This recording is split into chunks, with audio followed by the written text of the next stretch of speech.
I'm making a delicious bruschetta, and the topping is going to be something really different than traditional tomatoes. This is a great way to use strawberries when they come into season, and such a unique and different way to have a starter before dinner. So let's get started. You'll want to start out by slicing a baguette, and you want it to be at least 1 to 2 inches wide. That's what a bruschetta is. Crostini is usually skinnier. Place them on a baking dish or a cookie sheet, and you're going to want to broil them till they're light golden brown, or you could bake them at a high temperature and do the same thing. I'm now going to wash my strawberries. I bought some really nice ones. Pick out the best ones, and I have about 5 or 6 of them here. Dry them really well, you don't want water on them. And now I'm going to trim them. You're going to want to dice your strawberries. It would seem like it would be prettier to slice them, but they won't stick that well to your ricotta on the bruschetta, so this is just the right size. You can actually do this and just put them aside back in your refrigerator. My bruschetta pieces came out really nice. You could also grill those, you know. I have a beautiful basil plant that I just got, and this will be great for the summer months when it gets warmer.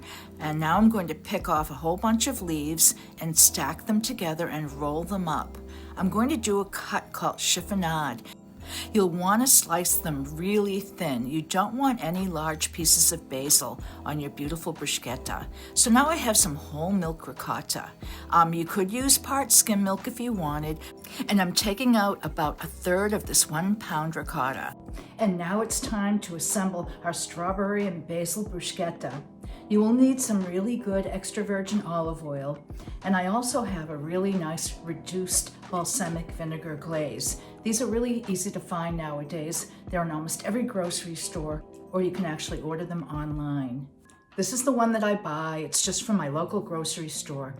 I'm going to use some cracked black pepper also. So now it's time to top all of those pieces of baguette with your ricotta cheese. Make sure there's, a decent amount on top and put that aside. Do these all at once. It's much easier. And this will cover about 6 of your bruschettas. You'll want to top them now with your strawberries, and just make sure that you sort of push them down a little bit so they stay on that ricotta. And don't worry if it doesn't look perfect, because you're going to cover it up with other things now. Get all of those done and put them aside. It's time to add some extra virgin olive oil, and I'm just going to take a little bit and drizzle them over each one. It just adds the most beautiful flavor to this. And make sure to use extra virgin olive oil for the flavor. After you're done, you're going to take your balsamic reduction and you're just going to drizzle a little bit. This is going to sweeten this all up, but in a savory way. And next will be your shredded basil, and then there'll be one more thing, and ground black pepper. Now you're ready to serve.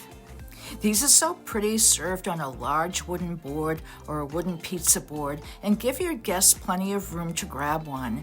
So put them along the perimeter and that'll be perfect. You're going to love these strawberry ricotta bruschetta. If you haven't had a chance to subscribe to my channel yet, please do. I would really love it. And if you would give this a like, that would help so much too.